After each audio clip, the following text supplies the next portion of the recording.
Buenas tardes, mi nombre es Ángel Julián Reina, estudiante del primer semestre de Administración. Hoy venimos a hablarles sobre la administración de las antiguas civilizaciones.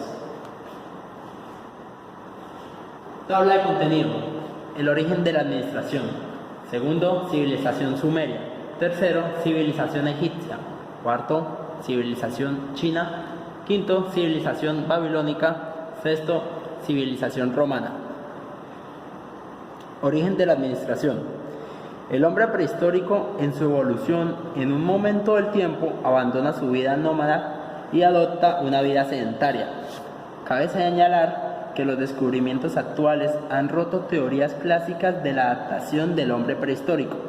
Estas teorías hacían pensar que el Homo sapiens habitaba el planeta alrededor del año 6000 a.C., pero actualmente se han descubierto estructuras arqueológicas que datan del año 12000 a.C., como por ejemplo Göbekli Tepe del año 12000 a.C., que se encuentra en Turquía, y Tehuinaco del año 12000 a.C., que se encuentra en Bolivia.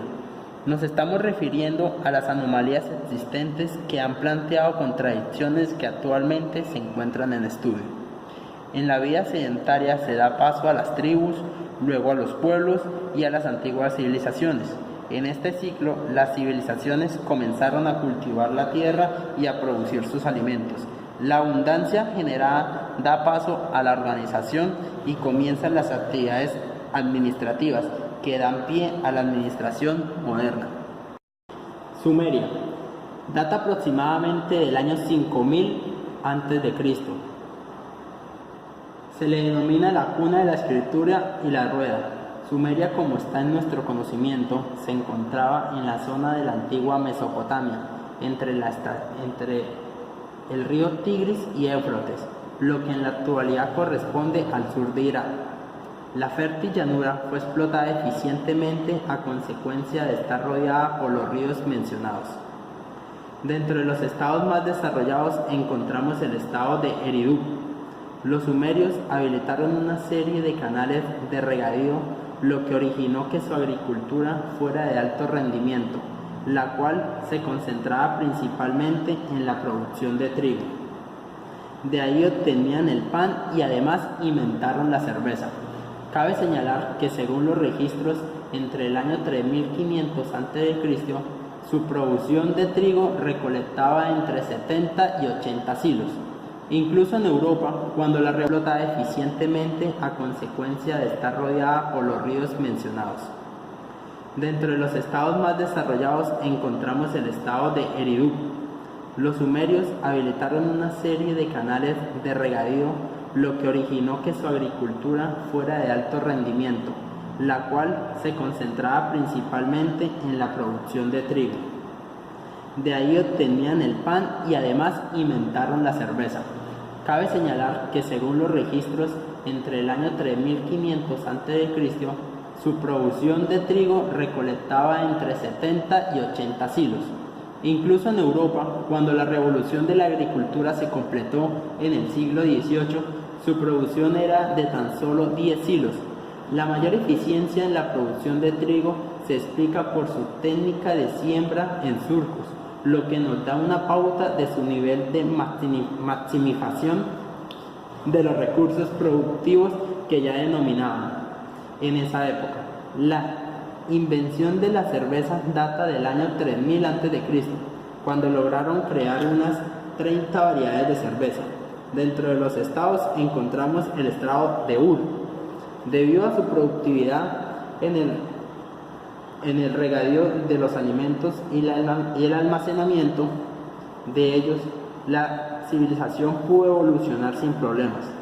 Dado al incremento de la productividad económica surgida por la agricultura, surgió la necesidad de una administración. A consecuencia de esto, las personas con autoridad alcanzaron el poder. Entonces nacieron los jefes de Estado. Los jefes de Estado les pidieron a los sacerdotes rendir cuentas de los tributos recibidos, lo cual constituye una práctica de control administrativo. Además, por el lado de la administración, aplicaban el sistema de la división del trabajo. Dada la variedad y cantidad de los tributos que se daban, los sacerdotes no podían confiar en su memoria, razón por la cual fue necesaria idear un sistema de registro de todas las transacciones realizadas. El registro de estas transacciones tenía varias ventajas. Toda operación quedaba documentada. El cobro de los tributos y el pago de deudas no dependía solamente de un sacerdote que podía enfermar o morir, sino de un sistema ya establecido.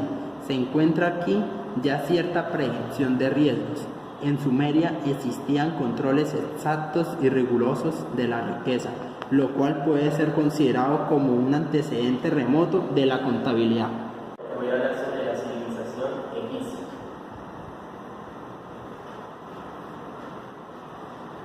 La civilización egipcia nació a orillas del río Nilo, en el norte del continente africano.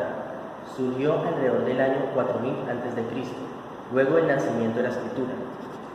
El desarrollo de las ciencias, el arte, la religión y el comercio dieron lugar a una de las civilizaciones más importantes de la antigüedad.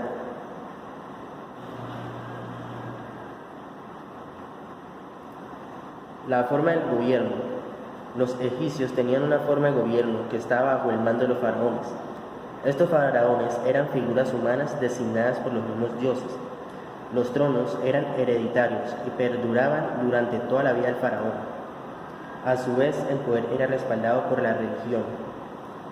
La religión. Los egipcios tenían un tipo de religión politeísta. Esto significa que ellos creían en la figura de varios dioses. Adoraban a las fuerzas de la naturaleza y las consideraban distintos dioses que a su vez tenían diferentes rangos de importancia. Así se encontraba el dios del sol, que recibía los nombres de Ra, Amón, Amón-Ra y Atón. Y otro dios de alto rango era Osiris, que era el dios de los muertos. El faraón era una figura semidivina y perteneciente a una sucesión de dinastías que controlaba la vida en el antiguo Egipto. La cooperación de esta civilización se regía en base a un sistema de creencias religiosas, donde el faraón garantizaba la unidad del pueblo. Mi nombre es Darío Mejía, de Contabilidad Pública sexto semestre, y les voy a hablar sobre la civilización china. La civilización china data de los años 4000 a.C. y se establece la necesidad de la organización, planeación, dirección y control. Ellos también establecen el principio de la división del trabajo, esto con la construcción de la muralla china, para así protegerse de sus enemigos. La muralla china es una de las 7 maravillas del mundo. En su construcción murieron más de 10 millones de trabajadores y fueron enterrados en sus inmediaciones. Uno de sus exponentes es Confucio, que data del año 551 a.C. Es un filósofo el cual se basó en el pensamiento administrativo. También tenía la idea de que el Estado estaba concebido como una gran familia. Al interpretar su filosofía bajo el pensamiento administrativo, se puede entender cómo dirigir a las personas, señalando los lineamientos que se deben seguir y lograr una interrelación entre cada persona. Además de mostrarles que para mejorar deben aprender a autoadministrarse.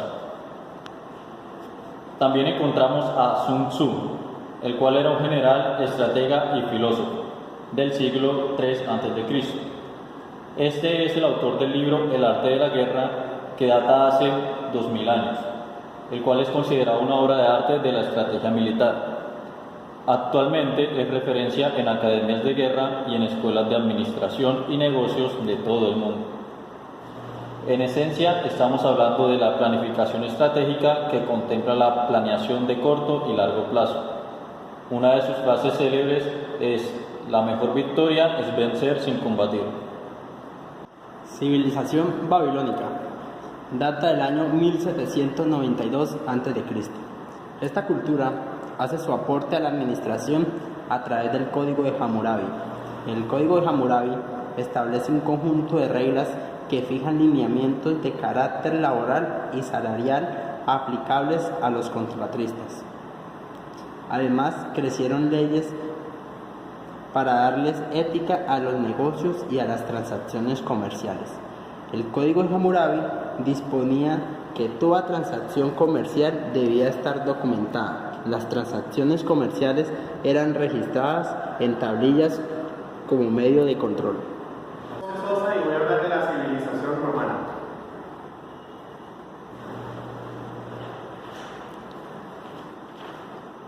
Roma. En la historia de Roma se distinguen tres grandes periodos: la monarquía, la república y el imperio. La monarquía se extendió desde el siglo VIII al VI a.C., época de fuerte influencia etrusca. En ella surge el Estado romano y se crea un nuevo sistema político. En el año 509 a.C., ya libres de la influencia etrusca, instituyeron la república. En el siglo III, una vez conseguida la unidad de Italia, consiguieron la expansión del Estado romano por el Mediterráneo. Una vez que Roma vence a Aníbal, Roma se convierte en la primera potencia del Mediterráneo. La historia es más extensa con Julio César, donde en la guerra se aplicó el uso de la planificación estratégica. Pero desde el punto de vista de la administración, los romanos aportaron con la estructura organizacional, pues fueron los primeros en crear los gremios. También recordemos que los gremios corresponden a grupos de personas que pertenecen a un mismo oficio o profesión. También desarrollaron procedimientos hacia la administración pública y establecieron sistemas de fabricación. El estudio que se ha presentado, recogido de las fuentes primeras de información, nos evidencia que todas las antiguas civilizaciones que se mostraron anteriormente dieron aportes significativos a la administración. Muchas gracias.